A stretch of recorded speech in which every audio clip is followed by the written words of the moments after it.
৯২ বছর বয়সে চলে গেলেন দেশের সাংস্কৃতিক অঙ্গনের অন্যতম পুরোধা ব্যক্তিত্ব সন্জীদা খাতুন। মঙ্গলবার বিকেল ৩টা ১০ মিনিটে রাজধানীর একটি বেসরকারি হাসপাতালে চিকিৎসাধীন অবস্থায় শেষ নিঃশ্বাস ত্যাগ করেন এই গুণী সংস্কৃতিজন। সঙ্গীত কিংবা সাংস্কৃতিক আন্দোলনে জীবনভর প্রগতির শিখা হাতে নিয়ে তিনি জ্বালিয়েছেন আলো, যে আলোয় পথ দেখেছে বাংলা সংস্কৃতি। তার জীবন পরিক্রমা আর বাংলাদেশের জাতীয় জাগরণ যেন হাতে হাত ধরে চলেছে।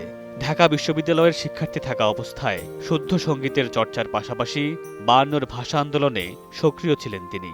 এরপর স্বাধিকার থেকে স্বাধীনতা আন্দোলনেও সক্রিয় ছিলেন সন্জীদা খাতুন।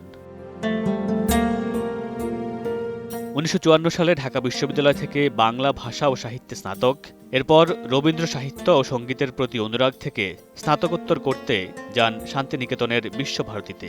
১৯৫৫ সালে বিশ্বভারতী থেকে প্রথম বিভাগে স্নাতকোত্তর ডিগ্রি অর্জন করেন। একই বিশ্ববিদ্যালয় থেকে পিএইচডি করেন ১৯৭৮ সালে। এরপর পেশাগত জীবনে ইডেন কলেজ, কারমাইকেল কলেজ এবং ঢাকা বিশ্ববিদ্যালয়ের বাংলা বিভাগে অধ্যাপনা শেষে অবসরে যান তিনি। সন্জীদা খাতুনের লেখা আর তার ভাবনার একটি বড় অংশ জুড়ে ছিল রবীন্দ্রনাথ।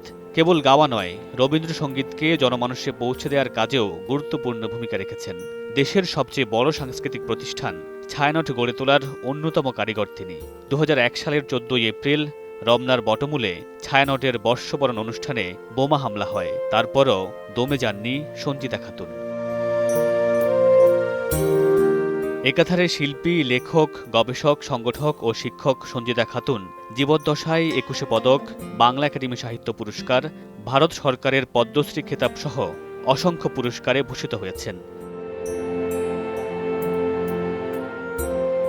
সুর আর সাংস্কৃতিক আন্দোলনের মাঝে বর্ণাঢ্য জীবন কাটিয়ে প্রগতির পথ দেখিয়ে চলে গেলেন তিনি।